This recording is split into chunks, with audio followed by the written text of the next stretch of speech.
আমি একটা ভালো প্রাইভেট জব করি এবং ভালো একটা স্যালারি পাই। তো আমার স্যালারি হচ্ছে ৫০,০০০ টাকা। তো সেখান থেকে আমি ২০,০০০ টাকা আমার জন্য রেখে দিয়ে তারপর হচ্ছে আমি আমার হাসব্যান্ডকে ৩০,০০০ টাকা দিয়েছি। তো ৩০,০০০ টাকা দেখে সে আমাকে জিজ্ঞেস করল যে, "আর বাকি ২০,০০০ টাকা কোথায়?" তো স্বামী হিসেবে সে এটুকু জানবেই স্বাভাবিক যে আমার স্যালারিটা কত। তো সেই হিসেবে আমি তাকে জানিয়েছি যে ১০,০০০ টাকা রেখেছি আমার হাত খরচের জন্য আর ১০,০০০ টাকা রেখেছি আমার বাবা-মায়ের জন্য। বাবা-মাকে বাড়িতে দিব। তো তখন আমার হাসব্যান্ড বলল, "বিয়ের পর আবার বাবা-মাকে দেওয়ার কথা চিন্তা করতে হয় কেন? তোমার কি নিজের সংসার বলে কিছু নেই? বিয়ের পর তো নিজের শ্বশুরবাড়ি বা স্বামীর সংসার এগুলোই তো সব।" তো তখন আমি আমার হাসব্যান্ডকে আর কিছু বললাম না। ১০,০০০ টাকা ফেরত দিয়ে দিলাম। তো বাকি ১০,০০০ টাকা রেখেছি। সেটার কথা সে জিজ্ঞেস করছে যে, "বাকি ১০,০০০ টাকা কি করেছ?" তখন আমি বললাম যে, "তুমি তো আমার কোনো হাত খরচের জিনিসপত্র কিনে দাও না। আমার এসেনশিয়াল অনেক জিনিসপত্র থাকে যেগুলো তুমি কখনোই কিনে দাও না। সেটার জন্য ১০,০০০ টাকা রেখেছি।" তো তখন সে বলল কি যে, "তোমার কি আর খরচ? তুমি আমাকে বললে তো আমি সবই কিনে দেই।" তখন আমি তাকে বললাম যে, "আচ্ছা ঠিক আছে। তাহলে আমার কি খরচ লাগবে সেগুলো আমি তোমাকে লিস্ট করে দিব। আর আগামীকাল তুমি নিয়ে এসো।" তখন আমার হাসব্যান্ড বলল, "আচ্ছা ঠিক আছে, এটা কোনো ব্যাপার না।" তো তাকে আমি বাকি ১০,০০০ টাকাও দিয়ে দিলাম। তো আমি কিন্তু এই মাসের বেতনের ৳১ আমার কাছে রাখিনি। কিন্তু আমি সবসময় কি করি যে আমার হাত খরচের টাকা বাঁচিয়ে সেখান থেকে আমি টাকা জমাই। তো যাই হোক সেভাবেই আমার হাতে কিছু টাকা ছিল। সেখান থেকে ভাবলাম কি আজকে ২ টা শাড়ি কিনবো। তো সুন্দর ২ টা শাড়ি কিনেছি।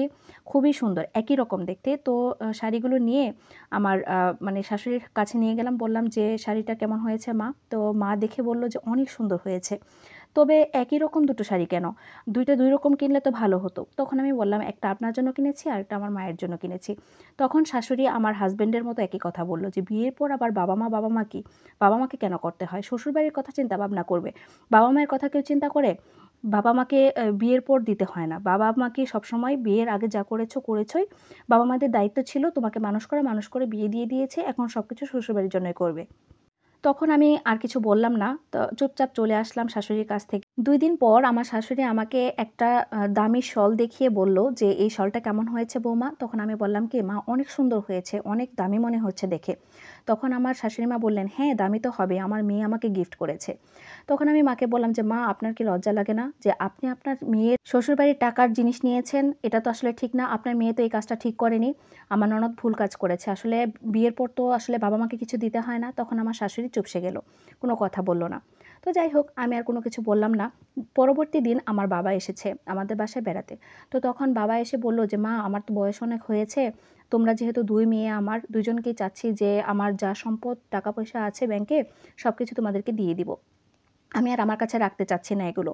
এখন তো সবই তোমাদের।" তখন আমি বললাম, "না বাবা, এটা কেন হবে? কারণ বিয়ের পর যদি মেয়েরা তার বাবা-মায়ের দায়িত্ব না নিতে পারে, তাহলে বিয়ের পর সেই টাকা-পয়সা কিভাবে নিবে মেয়েরা তার বাবার?"